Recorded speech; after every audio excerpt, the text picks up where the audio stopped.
J.D. Vance walked into a primetime interview expecting tough questions, but when the host insulted Trump, his response left the entire studio speechless. The studio lights were blinding, reflecting off the sleek glass table that separated Senator J.D. Vance from his interviewer. The hum of last-minute preparations filled the air, producers whispering into headsets, camera operators adjusting angles, and a makeup artist dabbing powder on the host's forehead. The energy was thick, charged with anticipation.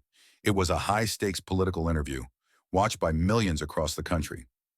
Vance was invited to discuss President Trump's latest policies, but no one believed that would be the only topic. Sitting across from him was Elliot McManus, a veteran political commentator known for his sharp critiques, especially of Trump and his supporters. His audience expected confrontation, and with Vance, a staunch Trump ally, on set, they were about to get it. The countdown hit 0. The red light blinked on. "Senator Vance, thank you for being here," McManus began smoothly. Vance, in a sharp navy suit, gave a curt nod. "Appreciate the invitation." Pleasantries wouldn't last. McManus leaned in. "Let's get right into it.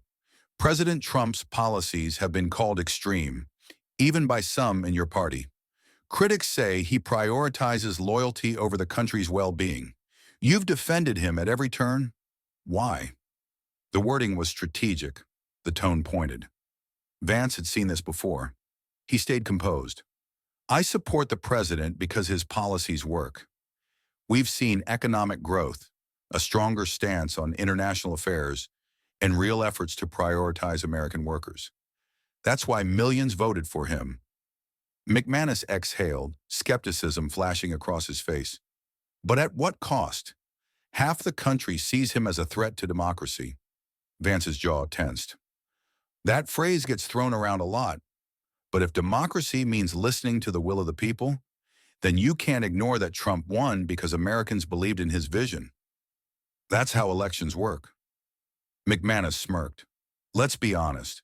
Aren't Trump supporters just willing to sacrifice the country for their loyalty?" The room shifted. A faint murmur rippled through the audience. The control room fell silent. McManus sat there waiting. And Vance responded. His fingers tightened against the table, eyes locking onto McManus with a sharpness that hadn't been there before. He leaned forward. "That's a disgraceful thing to say." He didn't shout, didn't pound the table, but his words landed like a hammer. McManus blinked.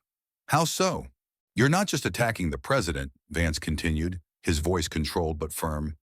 "You're insulting millions of hardworking Americans, people who've watched politicians talk down to them while their towns collapsed, while their jobs vanished, while institutions mock them for their values." McManus smirked. "Let's not be dramatic. I'm simply saying their unwavering loyalty seems irrational." Vance let out a sharp breath. "You're doing it again. You don't debate policy, you mock, you dismiss. You act like anyone who disagrees with you is either stupid or dangerous." A few scattered claps from the audience. McManus raised a hand. "All right, let's—" "No," Vance interrupted. "This is exactly why Americans don't trust the media. You sit here in this fancy studio, treating half the country like a problem to be solved instead of people with real concerns." The tension was palpable. The producers exchanged glances.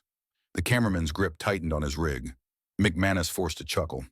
"Senator, this is a discussion, not a campaign speech." "Then let's discuss something real," Vance shot back.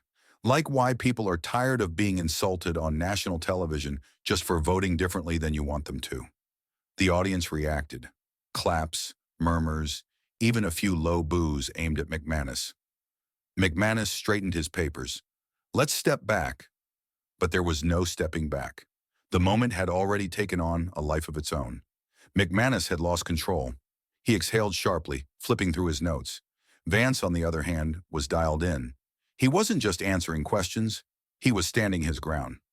"Senator," McManus tried again, "if this is just media bias, if Trump's presidency is so unifying, why do even former officials from his administration say otherwise?" Vance didn't blink. "Because Washington is full of people who value their positions more than their principles. Trump disrupted the system, and the people who benefited from the old game want it back." McManus forced a laugh. So everyone's lying except for Trump and his supporters? Vance gave him a look. No, but when the same people who've been wrong about nearly everything suddenly expect us to trust them again, excuse me for being skeptical. The audience erupted. This wasn't just another primetime debate, it had become a reckoning. Outside the studio, the internet had already taken over. The clips spread like wildfire. Twitter exploded with reactions, memes, and commentary. Conservative pundits called it a masterclass in handling media bias. Liberal commentators rushed to McManus's defense, but public opinion had already decided. Vance had won the moment. The network scrambled. Executives huddled behind closed doors, reading backlash, reviewing footage, trying to control the fallout. Advertisers were uneasy, and worst of all, the controversy wasn't fading, it was growing. By midday, they issued a statement. Last night's interview with Senator J.D. Vance sparked an important and heated conversation. While we stand by our commitment to journalistic integrity, we acknowledge that some viewers may have felt portions of the discussion lacked balance. We remain dedicated to fostering respectful dialogue. No real apology, just enough to calm sponsors. But the audience wasn't buying it. The comment section was brutal. You admit it was biased, but you're not actually sorry. You got caught, that's all.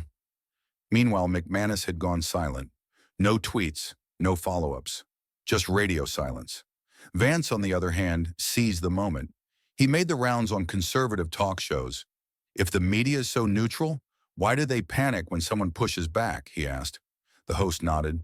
They don't like when the roles are reversed. Exactly, Vance said. And that's why this moment resonated. It's bigger than me. People are tired of being dismissed just for thinking differently. And the conversation refused to die. Days passed, but the fire from that interview burned on. Every major outlet covered it.